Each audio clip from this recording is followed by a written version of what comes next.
Every day you do crunches until you can barely catch your breath. You've cut carbs, counted every calorie, tried every diet that promised a flatter stomach, and yet your belly still seems to push outward no matter what you do. Let me tell you something that may completely change the way you think about your body. Many women who experience symptoms such as pelvic discomfort, painful intercourse, swollen legs, or varicose veins are often told that it's simply genetics, hormones, or just the way their body is built. But in many cases, the story may be more complicated than that. There are structural and mechanical factors inside the body that are rarely discussed, yet they can have a significant impact on how the abdomen looks and feels. Most people will never hear this explanation during a routine appointment. If you appreciate health information that looks beyond the surface and explores how the body actually works, subscribe and leave a like. It helps Dr. Robert Ben reach more people who are searching for clear, practical answers. Now, let me walk you through what may be happening inside the abdomen. Most people look in the mirror, see a protruding belly, and immediately assume the explanation is simple. Too much food, too many calories, not enough exercise. It sounds logical, but after years of working with patients, I've seen that reality is often more complex. To understand why, we need to look at the anatomy of the abdominal wall. Between your skin and your internal organs are several layers of tissue. One of those layers is subcutaneous fat, the fat that sits directly beneath the skin. In a lean individual, that layer may only be a few centimeters thick. In someone carrying significant excess weight, it can become substantially thicker. However, there are many people whose abdominal protrusion appears far greater than what the external fat layer alone would explain. The amount of outward projection often suggests that additional factors inside the abdominal cavity may be contributing. If pregnancy is excluded, attention naturally shifts toward the structures housed within the abdomen itself. Your digestive system, your stomach, intestines, and colon occupies a significant amount of space within the abdominal cavity. Under normal conditions, these organs are supported by connective tissues, ligaments, muscles, and fascial structures that help maintain their position. However, changes in posture, muscle tone, connective tissue strength, abdominal pressure, and aging can all influence how those structures are supported. In some individuals, clinicians use the term visceroptosis to describe a downward displacement of certain abdominal organs. When support structures become less effective, internal pressure patterns may change, and the abdominal wall can begin to protrude more noticeably. In practical terms, that means some of what people interpret as stubborn belly fat may actually be related to posture, muscle weakness, abdominal mechanics, and the positioning of internal structures. This is where the conversation becomes particularly interesting.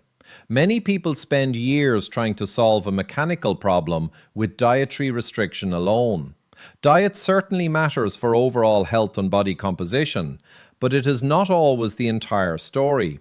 In some cases, improving posture, strengthening the deep abdominal muscles, restoring core stability, and supporting normal abdominal mechanics can noticeably change the appearance of the midsection even when body weight changes very little.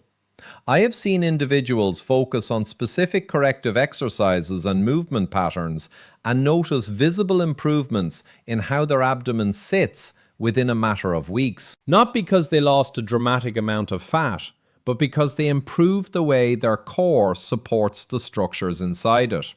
The results can be surprisingly noticeable. This applies to both men and women, to lean individuals and those carrying extra weight. The key point is that the abdomen is not simply a storage site for fat. It is a dynamic structure influenced by muscles, connective tissue, posture, breathing mechanics, and internal pressure.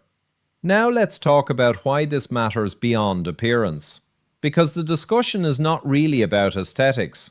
The abdominal cavity is home to organs that influence digestion, circulation, mobility, comfort, and overall quality of life. When posture deteriorates, when abdominal muscles weaken, or when pressure patterns become chronically altered, the effects can extend well beyond what you see in the mirror.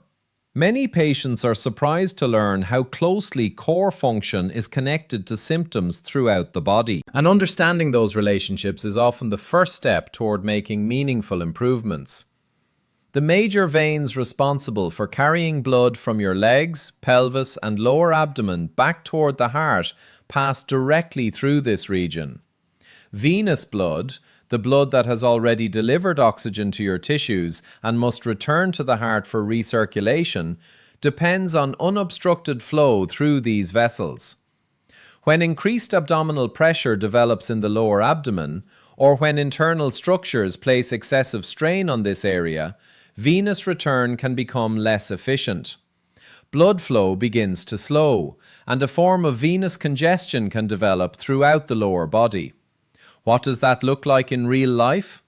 Many people begin experiencing persistent heaviness in their legs. Swelling becomes more noticeable, especially after long periods of standing.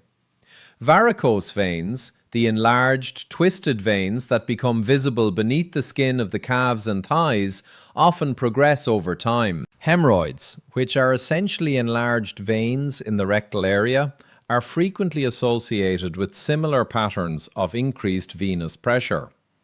In women, pelvic venous congestion may contribute to feelings of pelvic heaviness, discomfort, and in some cases menstrual symptoms that seem disproportionate to what would normally be expected. The consequences do not stop there.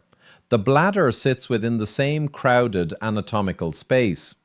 When pressure within the lower abdomen increases, the bladder may become more sensitive to even small amounts of urine. Clinically, this often appears as urinary urgency, the constant feeling that you need to go even when the bladder is not completely full. It may contribute to nocturia, where a person wakes multiple times during the night to urinate. Some individuals also experience stress urinary incontinence, meaning small amounts of urine leak during coughing, sneezing, laughing, or physical exertion. These symptoms are often dismissed as a normal part of aging or simply a consequence of childbirth. Yet many of them are strongly influenced by the mechanical relationships between the organs of the pelvis and lower abdomen. In women, changes in pelvic support structures can also affect the position of the uterus and surrounding tissues. When those structures are under strain, some women experience discomfort during intercourse, feelings of pelvic pressure, or a sense that something simply does not feel anatomically right. These concerns are far more common than many people realize, and they deserve thoughtful evaluation rather than being automatically dismissed as hormonal, psychological, or simply part of getting older. The digestive system is affected as well. When abdominal mechanics are compromised, normal intestinal movement can slow. Transit time through the colon becomes less efficient, and constipation becomes increasingly common. Bloating after meals, a persistent feeling of fullness, abdominal pressure, and irregular bowel habits often begin to appear together. Many patients describe feeling as though their stomach is constantly swollen, regardless of what they eat. Over time, these digestive disturbances can affect quality of life, energy levels, and overall comfort. Now, here's the part I want you to pay close attention to, because this is what I have observed repeatedly over years of working with patients. When people begin improving posture, strengthening the deep core muscles, restoring proper breathing mechanics, and supporting the structures that stabilize the abdomen and pelvis, meaningful changes often follow. Venous circulation improves, feelings of heaviness in the legs decrease, swelling becomes less noticeable. Many people report improvements in abdominal comfort, digestive regularity, and bladder symptoms. The body functions best when its structures are properly supported, and sometimes restoring that support can produce improvements that surprise even the person experiencing them. The changes may not happen overnight, but they are often both measurable and meaningful. Patients often report that they stop waking up multiple times during the night to urinate. Episodes of nocturia become far less frequent. Stress urinary incontinence improves significantly, and many people regain confidence in daily activities that previously triggered leakage. Women frequently describe noticeable improvements in menstrual comfort, with cycles becoming more manageable and less physically exhausting. Quality of life improves, not because one symptom disappeared, but because multiple systems throughout the lower abdomen begin functioning more efficiently. Digestive complaints that have persisted for years, constipation, abdominal pressure, chronic bloating, and feelings of heaviness often become less severe as well. What makes this so interesting is that many of these changes can occur simultaneously. Instead of chasing 10 separate symptoms, you begin addressing one of the underlying mechanical factors contributing to all of them. The reason this is possible comes back to the anatomy we discussed earlier. When abdominal support improves and excessive downward pressure is reduced, circulation becomes more efficient. The bladder experiences less compression, pelvic structures are better supported, and digestive function often improves. The body tends to work remarkably well when its structural relationships are functioning as they were designed to. For the most complete and sustainable results, however, the approach needs to be comprehensive. Corrective exercises should ideally be combined with strengthening the deep abdominal muscles and the pelvic floor muscles, the network of muscles that forms the supportive foundation of the pelvis. Nutrition also plays an important role. Connective tissues, ligaments, and fascial structures rely on adequate nutrition, healthy hormone balance, and proper collagen production to maintain their strength. This is one reason why collaboration with healthcare professionals, including nutrition specialists, when appropriate, can be valuable. Supporting the body's structural tissues from multiple angles often produces better long-term outcomes than focusing on a single intervention alone. Now let me show you the exercise that many people find helpful. Pay close attention because each step matters. The technique consists of 3 distinct phases that should be performed slowly and deliberately. First, exhale completely. Do not simply breathe out halfway. Gradually release as much air as possible from your lungs until you feel you have reached the end of the exhalation. Second, while holding that exhaled position, gently draw your abdomen inward. Imagine pulling your navel toward your spine. The goal is to create a noticeable hollowing effect through the abdominal wall without straining or forcing the movement. Third, place your fingertips gently on the lower abdomen and use slow, upward sweeping motions toward the navel. The movement should feel controlled and deliberate rather than aggressive. After completing the upward motion, relax and slowly inhale through your nose. Everything should be performed smoothly. No sudden movements, no rushing, and no excessive force.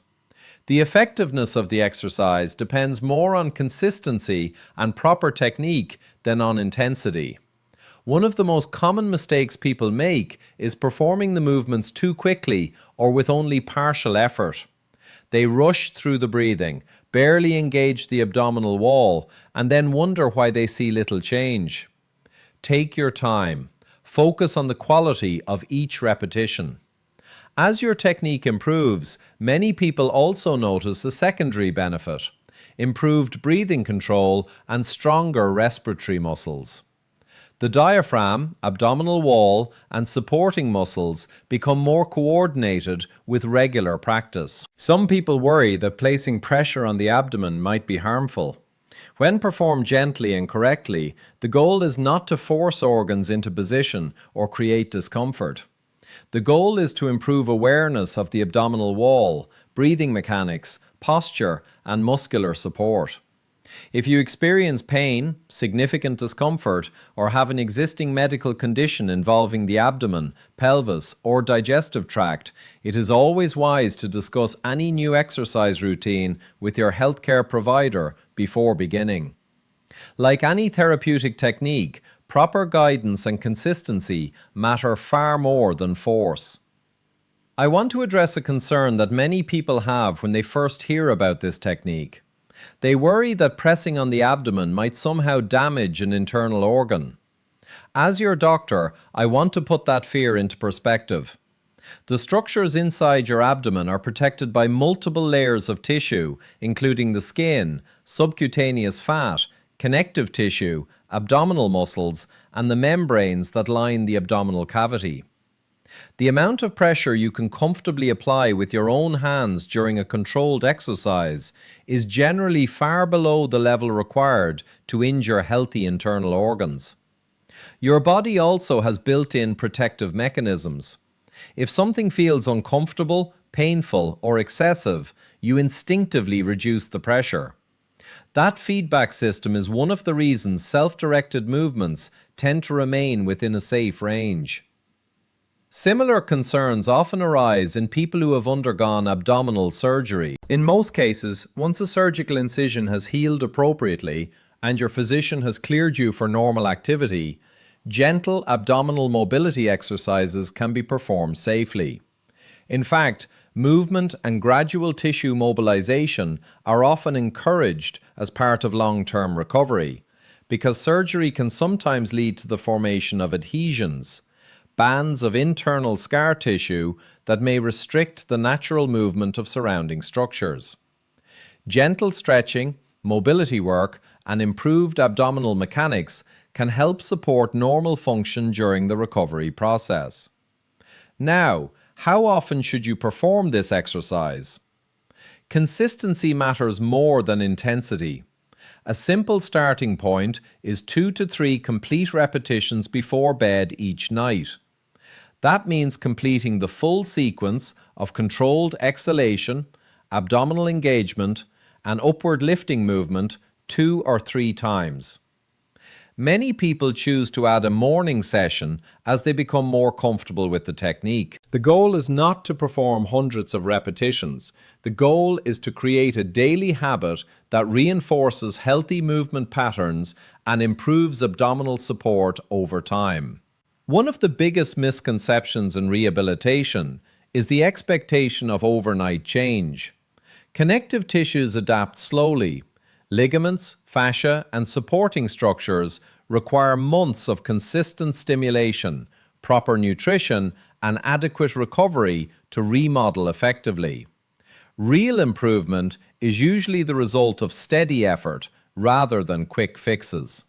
During menstruation, many women find it more comfortable to pause or reduce the intensity of abdominal exercises, particularly if cramping or pelvic discomfort is present. Listening to your body is important. There is no advantage to pushing through significant discomfort during that time. During the first few days or weeks of practice, some people notice mild soreness in the abdominal region. This is often similar to the sensation experienced after beginning a new exercise program. Muscles that have not been engaged regularly start working differently. Circulation patterns change and tissues begin adapting to new movement demands. Mild soreness is usually temporary and tends to improve as the body adjusts. Women occasionally notice temporary changes in how their next menstrual cycle feels after introducing new abdominal and pelvic exercises. The body is highly responsive to changes in physical activity, circulation, stress levels, and muscle function. While minor variations can occur for many reasons, any persistent or concerning changes should always be discussed with a healthcare professional to ensure everything is progressing normally. Here is the bigger picture. This is not about completing a short challenge and then forgetting about it. Your body is constantly responding to gravity, posture, movement habits, and daily physical demands. Every hour you spend sitting, standing, lifting, bending, or carrying weight influences the way your muscles and connective tissues function. Just as people maintain their cardiovascular health through regular walking or maintain their teeth through daily brushing, supporting the muscles and structures of the abdomen works best when it becomes part of a long-term routine.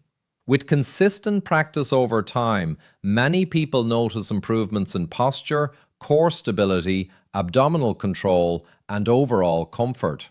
Eventually, what begins as a corrective exercise becomes simple maintenance. And there is one final point worth mentioning because age plays an important role. As we get older, the body's ability to produce and remodel collagen gradually declines.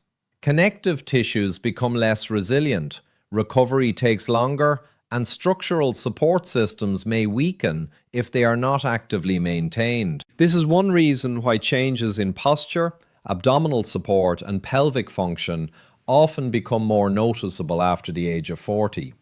The earlier you begin supporting these systems, the easier it becomes to preserve their function over the long term. So let me ask you a question. How old are you today? Write your age in the comments below. Age changes how the body responds to exercise, recovery, and structural stress, and it helps me understand what topics will be most useful for future videos. I genuinely want to know where our viewers are on that curve, because age influences how the body responds to structural stress, recovery, and exercise. It helps me understand how aggressively I should encourage people to begin addressing these issues now rather than later. So here is the practical takeaway I want you to remember. Stop assuming that every abdominal concern can be solved with endless crunches or increasingly restrictive diets. Those approaches have their place, but they do not address every cause of a protruding abdomen.